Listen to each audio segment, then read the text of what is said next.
সালাম আলাইকুম, আশা করি ভালো আছেন। এর আগের ভিডিওতে আমি আগুন নিয়ে আলোচনা করেছি। এই ভিডিওতে আমি আগুনের ক্লাসিফিকেশন নিয়ে আলোচনা করব। দেখেন, এর আগের ভিডিওতে আমি আগুন, ফায়ার ট্রায়াঙ্গেল এবং ফায়ার টেট্রাহেড্রন এই বিষয়গুলো নিয়ে আলোচনা করেছি। আজকের ভিডিওতে আমরা ফায়ার ক্লাসিফিকেশন নিয়ে আলোচনা করব। এতদিন আমরা হয়তো যারা আগুনের ক্লাসিফিকেশন সম্পর্কে জানতাম না, তারা ভাবতাম যে আগুন একটা একক জিনিস। আগুনের যে আবার ক্লাসিফিকেশন হয়, এটাই আমরা অনেকে হয়তো জানতাম না। যারা জানি তারা ভিডিওটা না দেখলেও চলবে, তারা ভিডিওটা স্কিপ করতে পারেন। যারা একেবারে বিগিনার, নতুন যারা জানতে চান, তারা একটু মনোযোগ দিয়ে দেখবেন। দেখেন, আপনারা আশা করি স্ক্রিন দেখতে পাচ্ছেন যে আগুনের শ্রেণী বিভাগ। আগুন মূলত এখানে দেখিয়েছে 5 প্রকার। হ্যাঁ, এটা এই পিডিএফটা একটু আগের, যার কারণে এখানে 5 প্রকার দেখিয়েছে। আগুন মূলত 6 প্রকার। এখন আপডেটেড যে আগুনের ক্লাসিফিকেশন আছে, সেখানে দেখবেন যে 6 প্রকার দেয়া থাকে, 6 প্রকার দেয়া থাকবে এখানে। দেখেন, এই যে ক্লাস 1, ক্লাস 2, ক্লাস এ, অনেক জায়গায় আবার ক্লাস 1, 2, 3, 4 দিয়েও করেছে, কিন্তু ম্যাক্সিমাম জায়গায় ক্লাস এ, বি, সি এইভাবে দেয়া। আবার বাংলাতে এটাকে কি করা আছে, ক্লাস এখানে করা আছে শ্রেণী ক, শ্রেণী খ, শ্রেণী গ, অসুবিধা নেই, একই জিনিস। তারপর ক্লাস 1, 2, 3, 4 যাই বলেন না কেন, একই জিনিস। দেখেন, আমরা এখানে প্রথমটা দেখি, ক্লাস 1 মানে class A, class B, class C, D. আর একটা এখানে অ্যাড হবে, সেটা ক্লাস ই। ক্লাস ই শ্রেণীর আগুন আমরা আলোচনা করব। আলোচনা করার সময় এই ক্লাস ই শ্রেণীর আগুন নিয়ে আলোচনা করব। দেখেন, এখানে 5টা আছে, জাস্ট খালি ডি এর পরে আরেকটা যোগ হবে, সেটা আমার ই শ্রেণীর আগুন। এই মোট 6 শ্রেণীর আগুন। আপনারা একটু মনে রাখবেন যে 6 শ্রেণীর আগুন, 6 শ্রেণীর আগুনের পরে এই যে 6টা শ্রেণীর আগুন নিয়ে আমরা আলোচনা করব। দেখেন, এই যে এইটা একটু আপনারা একটু ভালো করে খেয়াল করেন, আপনাদের একটু জুম করে দেখানোর চেষ্টা করি। আমরা চাইলে আপনারা স্ক্রিনশটও নিতে পারেন। দেখেন যে এখানে দাহ্য বস্তুর ভিন্নতার উপর ভিত্তি করে আগুনকে 4 অথবা 5 ভাগে ভাগ করা হয়েছে। এখানে আমরা লিখব 6 ভাগে ভাগ করা হয়েছে। সেটা কি? ক্লাস এ, বি, সি, ডি, ই, কে।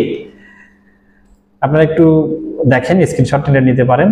দেখেন, এখন আমরা আলোচনা করব যে ক্লাস এ শ্রেণীর আগুন। আমরা এইগুলো নিয়ে অনেক বিস্তারিত আলোচনা হয়, এগুলো বিস্তারিত আলোচনা করব না, আমরা শর্টকাটে শিখবো। ক্লাস এ শ্রেণীর আগুন মানে কঠিন পদার্থের আগুন। কঠিন পদার্থ তো আমরা চিনি, কঠিন পদার্থের আগুন।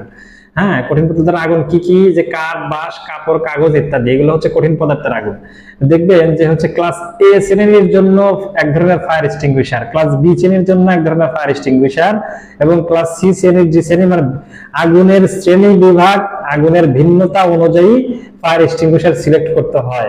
এখন আমি যদি আমি আগুনের ক্লাসিফিকেশনটা না জানি, সেই ক্ষেত্রে আমার ফায়ার এক্সটিংগুইশার কোনটা কোথায় ইউজ করতে হবে, এগুলোর ক্ষেত্রে আমি কিছুই বুঝবো না। এই জন্য এটা ইম্পর্টেন্ট আগুনের শ্রেণী বিভাগটা জানতে হবে।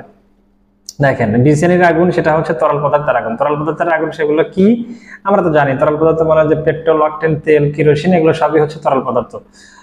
দেখেন, সি শ্রেণীর আগুন হচ্ছে গ্যাসীয় আগুন, মানে গ্যাসের যে আগুন, বিভিন্ন ধরনের গ্যাস হতে পারে। সেটা methane, ethane, propane, butane, LPG, ওই যে আমরা যে বাসায় সিলিন্ডার ইউজ করি, এগুলো সি শ্রেণীর আগুন অন্তর্ভুক্ত।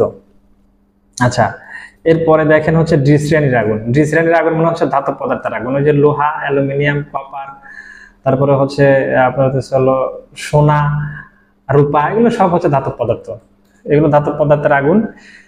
এইসব জিনিসে যখন আগুন লাগবে, তখন আমাদেরকে বলতে হবে সেটা ডি শ্রেণীর আগুন। এরপরে আরেকটা রয়েছে কি? ই শ্রেণীর আগুন। হ্যাঁ, আমরা যেটা উপরে দেখলাম যে আপডেটেড আগুন, যেটা এটা নতুন অ্যাড করেছে, আবার সেটা ই শ্রেণীর আগুন মানে ইলেকট্রিক্যাল আগুন। ইলেকট্রিক্যাল আগুন মানে ই শ্রেণীর আগুন। আচ্ছা, সর্বশেষ যেটা রয়েছে সেটা আমার কে শ্রেণীর আগুন। এটা রান্নার তৈল বা গ্রিস। এটা তো আমরা জানি, রান্নার তৈল বা গ্রিজে যদি আগুন লাগে, সেটা হবে কে শ্রেণীর আগুন। আশা করি আপনারা এই আগুনের শ্রেণী বিভাগটা বুঝতে পেরেছেন। আজকের পর থেকে আপনি অন্ততপক্ষে আগুনের ক্লাসিফিকেশন সম্পর্কে একটা ধারণা আপনার হলো। এতদিন হয়তো আপনি জানতেন না, আজকের পর থেকে আপনি বিষয়টা জানলেন। আশা করি আপনার উপকারে আসবে। এরপরে এগুলো নিয়ে বিস্তারিত আলোচনা আছে, এগুলো আমি আলোচনা করব না। আমার উদ্দেশ্য ছিল আগুনের ক্লাসিফিকেশন আপনাদের সাথে শেয়ার করা, আমি শেয়ার করতে পেরেছি। এর পরের ভিডিওতে যদি আপনারা চান তাহলে ফায়ার এক্সটিংগুইশার নিয়ে আমি একটা ভিডিও বানাতে চাই আপনাদেরকে সাথে নিয়ে। আপনারা একটু এই ভিডিওর কমেন্ট বক্সে একটু আমাকে কমেন্ট করে জানাবেন যে হচ্ছে পরের ভিডিওতে আপনারা ফায়ার এক্সটিংগুইশার নিয়ে ভিডিও চান কিনা। যদি চান তাহলে আমি দিব, আর যদি না চান কোনো দরকার নাই।